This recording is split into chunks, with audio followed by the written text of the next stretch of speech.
Wahabi selalu diidentikan dengan kelompok teroris, padahal Al-Qaeda yang dituduh kelompok ekstrim justru bermusuhan dengan pemerintah Saudi.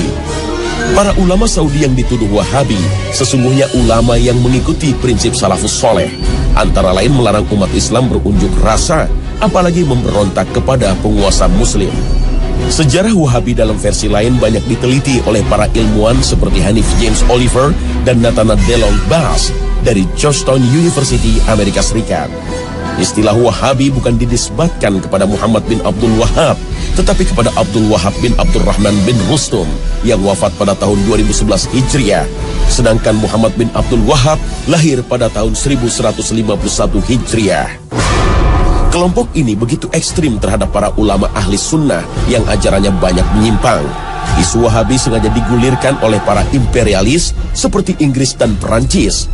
Bahkan di Indonesia, imam bonjol yang mengobarkan perang Padri dituduh sebagai Wahabi karena dakwahnya membongkar kebiasaan kaum adat. Karena itulah Wahabi diisukan sebagai kelompok sesat.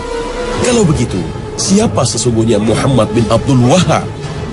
Muhammad bin Abdul Wahab bin Sulaiman bin Ali bin Muhammad bin Ahmad bin Rashid bin Barra bin Musrif At-Tamimi lahir pada tahun 1694 Masehi di kota Uyainiyah yang masih masuk wilayah Najd sebelah barat kota Riyadh.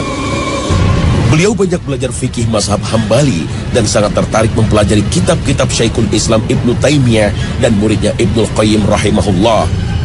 Di Madinah, beliau berguru kepada Asy-Syaikh Abdullah bin Ibrahim bin Saif An-Najdi dan Asy-Syaikh Muhammad Hayah bin Ibrahim As-Sindi. Dalam dakwahnya, Muhammad bin Abdul Wahab sangat mementingkan masalah akidah yang lurus untuk membebaskan umat Islam dari syirik, bid'ah, dan khurafat.